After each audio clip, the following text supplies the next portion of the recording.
Hello everyone and welcome back to my channel Edmond Mindaros, and for today's quick tutorial I'm going to show you guys on how to change the theme in your Yahoo Mail account. So if you want to go to a dark theme or various other color theme background, and then I'll show you how to do that. And without further ado, and let's go ahead.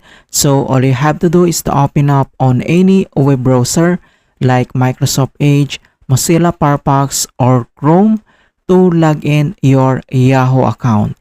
And next step ay kailangan lang natin i-open yung ating Chrome web browser.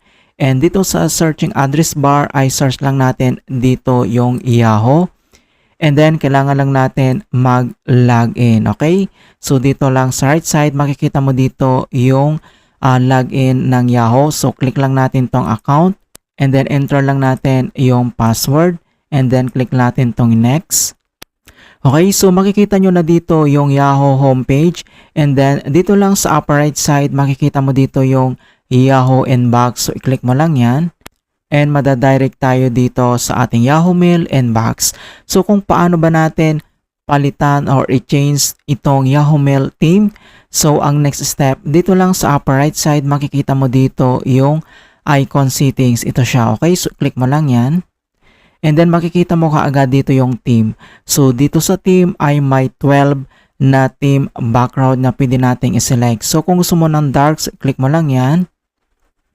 And makikita mo na kaagad dito na ma-change kaagad or ganitong kulay.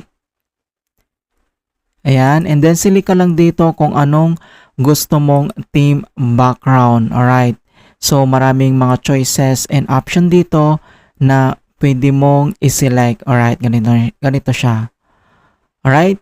Okay. So napakasimple lang talaga kung paano tayo mag-change ng Yahoo Mail theme background. Okay, so click mo lang dito.